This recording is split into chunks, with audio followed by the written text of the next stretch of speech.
In the beginning, I grew vegetables directly on the ground in raised mounds, using straw bales as mulch, and it worked okay, but soon I realized I wanted a better system. The following season, I upgraded to wooden raised beds. I lined the inside of the bed with black plastic to prolong the bed's life.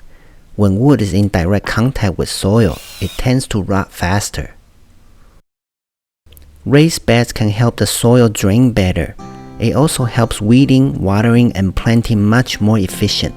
Plus, they look great, like a frame of a painting that grows.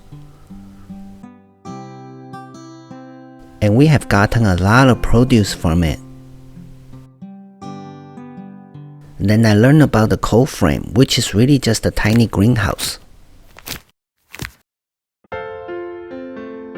Only about half of my planting beds have cold frames on them. I experienced the difference between a cold frame versus one without. When sowing seeds in the spring, it can speed up the germination time.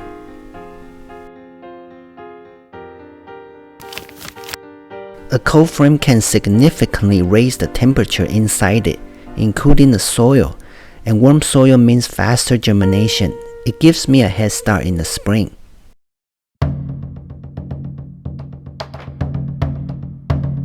Spring is also a season with many hailstorms, which beat up the exposed young and tender plants. Another benefit it provides is a longer growing season in the fall. Building a raised bed can be achieved with many different construction methods and materials, but the idea behind it is the same. This is how I built the cold frame on top of a roughly 5 feet by 10 feet raised bed. All the parts were bought from a local building hardware store. This simple design uses half-inch PVC pipes that are 10 feet long. I bend them by force into arches and then slide them into short sections of 1-inch diameter PVC pipes, secured by some brackets and screws. Another 2x4 and some brackets tie all the arches together.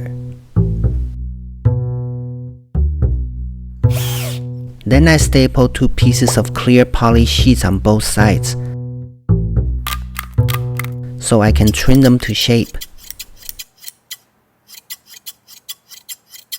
I roll the edges and screw them down with some wood blocks. These blocks are like clamps. They keep the poly secured on the PVC arches without damaging them. Now the final piece of poly gets screwed down in place with a piece of 1x2 and some screws, and all is tied together with the 2x4s below. I used 4 more pieces of wood, 2 on each side, and again they clamp the edges of the poly. Now the covering on both sides can be rolled up and down as required. This arch design is robust enough to withstand heavy snow. It provides flexibility for controlling the growing environment, including temperature, humidity, and light, while allowing good air circulation, which is very important. In summertime, I can protect my crop from the scorching sun by draping a shade cloth over it. Please give me a thumbs up if you like this video.